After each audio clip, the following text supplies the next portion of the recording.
اڑاؤ مزے. لوگ کہتے ہیں نا یار انجوائے کرو لائف کو, کیا کرو, انجوائے کرو. میرے بھائی اللہ نے کہا ہے کہ میں نے تمہیں پیدا کر کے چھوڑ نہیں دیا کہ تم جو مرضی کرتے رہو. وہ جو میں نے آیت پڑھی نا, اللہ نے فرمایا تمتعوا, مزے اڑا لو, اڑا لو مزے, جو کرنا ہے کر لو. فإن مصيركم إلى النار, آنا کہاں ہے, جہنم کی آگ کی. چھوڑوں گا نہیں میں. دنیا میں کوئی قانون ایسا نہیں ہے کہ آپ قانون کی دھجیاں اڑاتے رہیں اور حکومت آپ کو چھوڑتی رہے. اگر حکومت چھوڑتی ہے تو وہ کرپٹ حکومت ہے, جبکہ اللہ عدل کرنے والا بادشاہ ہے. اللہ نے قرآن میں کہہ دیا ام نجعل المتقین کالفجار, کیا ایسا ممکن ہے کہ جو تقوی والی زندگی اختیار کرتے ہیں ان کو اور جو تقوی والی زندگی اختیار نہیں کرتے دونوں کو ایک جیسا ٹھکانہ دے دوں؟ کیا یہ ممکن ہے؟ یعنی اللہ پر تو یہ الزام ہوگا نا. ایک عورت پردہ کر رہی ہے, حیا کے مطابق زندگی گزار رہی ہے, اپنے شوہر سے وفا کر رہی ہے, اس کے حقوق ادا کر رہی ہے, بچوں کی تربیت کر رہی ہے, وقت پہ نماز پڑھ رہی ہے, جو بھی اللہ نے اس کو حکام دیے اس کو فالو کر رہی ہے.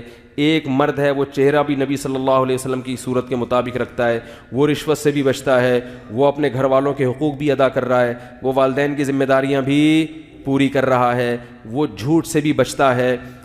ایک تو یہ ہے مرنے کے بعد یہ بھی مٹی ہو جائے اور چور, اچکے, چرسی, ہیروئن چیٹ, قاتل, ڈاکو وہ بھی مرنے کے بعد, بولو نا بھائی, زنا کرنے والے وہ بھی مٹی ہو جائیں. تو اللہ فرماتے ہیں اگر مٹی کر کے ختم کرنا ہے تو یہ مجھ پر الزام ہے کہ میں نیک بننے والے کو کوئی اجر نہیں دے رہا اور برائی کرنے والے کو سزا نہیں دے رہا, تو پھر نیک بننے والا نیک کیوں بنے؟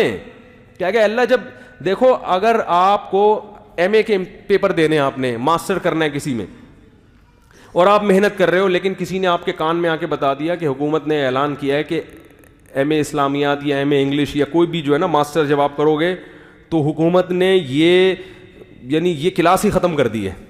آپ محنت کرو مگر کوئی ایگزام نہیں ہے, اور رزلٹ یا ایگزام تو ہوگا مگر ایگزام میں پاس کون ہوگا فیل کون ہوگا یہ رزلٹ حکومت نے اناؤنس کرنا ہی نہیں, پرچے جلا دے گی گورنمنٹ. تو آپ تیاری کرو گے؟ بولے کہ بھائی یہ امتحان ہی نہیں ہے, یا امتحان تو ہے لیکن رزلٹ ہی اناؤنس نہیں ہوگا, تو میں پاگل ہوں جو میں اتنی محنت کروں, ہے بھائی؟